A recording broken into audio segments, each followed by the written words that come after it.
কিরণ ভাই যে হ্যাঁ কি শুনছি আবার নতুন কাণ্ড ঘটেছে একটা। কি?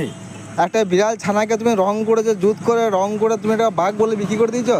হ্যাঁ, তো বাঘের মাসিকে বিড়াল, তো আজকে বাঘের ছানা তো ওই রকমই দেখতে হয়। আজকে যে বিকেলবেলা যে বৃষ্টিটা হলো, ওই বৃষ্টিতে তো রংটা পুরো সাদা হয়ে গেছে তোমার বিড়ালটা, আসল রং তো বেরিয়ে গেছে। যা, এবার কি হবে? তো তোমার ঘরে আসলো, তো আমি ঘুরে পাঠালাম ওকে। ও ঘরে ঘরে নাই। শুনো ঘরে আসুক, বলে দেবো চাইনিজ বাঘ দিয়ে আরো 5,000 টাকা নিয়ে নেবো। তাই নাকি? আবার কি, এটাই তো।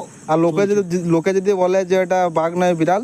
আরে বাবা, লোকে যে বলে, আর লোকটা এত বড় বোকা যে আমাদের ইন্ডিয়ান সরকার তো অ্যালাউ নেই যে বাঘ পুষবে। আচ্ছা, তো কি গো, বাঘ চাইছিল, বিড়াল ছানা দিয়ে দিলাম রং করে। ঠিক করেছো, ভালো করেছো। আবার কি, ওর মনটা খুশি থাকলো যে না বাঘ জানা পুষছি। এরপরে বলবো চাইনিজ বাঘ, ঠিক করেছো। চাইনিজ বাঘ বলে এবারে চলে যাবে আবার ইন্ডিয়ান সরকারের খাতায়, তখন বিড়াল ছানা বিড়ালই রয়ে যাবে।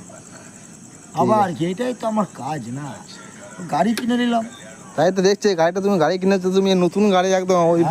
ওই তাহলে বিড়াল ছানাটা বিক্রি করে গাড়িটা কিনেছো? হ্যাঁ, বিড়াল ছানা আর কুকুর ছানা। ও, দুটো মিলিয়ে না? হ্যাঁ, ও, ঠিক আছে। গাড়িটা বেশ ভালোই।